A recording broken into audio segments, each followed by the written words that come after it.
Yeah, yeah.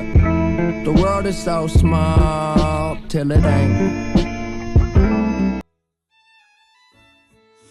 Hi guys, long time no see. Welcome back to my new video. So semester 1 came thick and fast.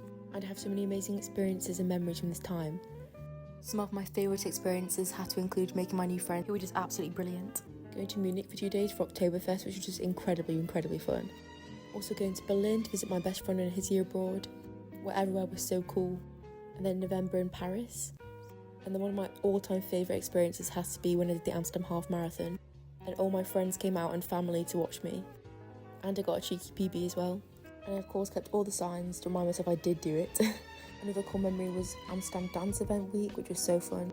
And then just generally just getting to know this beautiful city, the food, the funny little cars they drive, and the markets they have, especially in the sun. Amazing combination. And then also seeing Amsterdam in all the different seasons. I think autumn was my favourite. And then yeah, also getting to know myself. I've learned so much about myself this year. And adapting to living to a new place is what brought that out of me.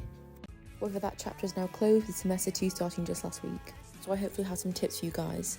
Because semester 2 brings new possibilities and new chances. So coming back from Christmas, this is what I was dealing with weather-wise. And as scenic as it was quite depressing when all the flights were cancelled and most of my friends hadn't come back yet.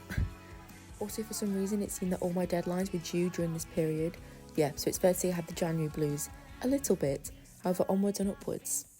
And thankfully, I'm very happy to say this is Amsterdam now, much brighter and sunnier, and my friends have returned, which always a good sign. I think one of the biggest shifts in my year abroad has been dealing with a different kind of workload.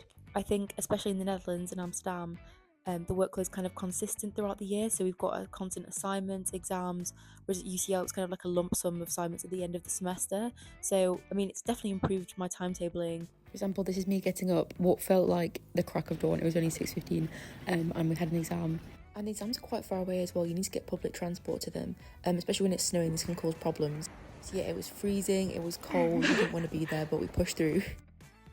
But I have really enjoyed pushing myself and trying new things that I haven't ever studied before and taking exams in them. So I would just say don't go too hard on yourself. You're learning and that's all that matters. Because yeah, even though it's a pass and fail year this year for me, you still have to work hard just to keep on top of everything. And you know, you get really into the classes and you want to show your lecturers that you can do the work and that you are inspired by what they're teaching you. So I like to try and do as best I can. So how I go around prioritising my time for health, free time, is just kind of treating a uni day like a school day almost, like 9 to 5, do my lectures, stay in the library after that, do my readings, and then clock off at 5, have time to go on a run, go to the gym, see my friends. It means I've just got a lot more structure, and honestly it's been the easiest way for me to fit everything in with all these continuous deadlines. Because I do think it's very easy to get lost in a workload, so you have to make plans in advance and stick to them. For example, make your social plans at the start of the week and then put your workload around that. And I think this then also acts as a motivation for you to work because you have something to look forward to. My next bit of advice is just to go out and meet as many people as you can. I think in semester 1 I made great friends really early on and got a bit comfortable. So this semester I really want to push myself out there. With semester 2 comes new classes, which also means new course mates. So I, as annoying as this might be, always try and communicate with them and get to know them. This makes the class more enjoyable. You can also then speak to these people if you ever get stuck on the content or need some advice. Because making friends can sometimes take a little bit more effort than expected, but it's definitely worth it in the long run. As in my opinion, spending a year abroad with other people makes the experience so much more rich. This brings me on to my final tip, which is about self-growth. It also links to speaking to people and making new friends, but your confidence might dip before it grows. But I have definitely learned so much about myself this year. For example, what I really truly like, what interests me, what I'm ambitious about, and also how I deal with things, how I manage things, which has also helped me think what I want to do after university. I think living alone this year has given me a lot of time to reflect. Because during the year I've had to deal with various changing environments, which I have to learn from. And learning isn't just academic. It's also working on communication skills, language barriers, how you want to present yourself to the world, or your style, or improving your confidence. There are so many non-tangible things to take away from this experience.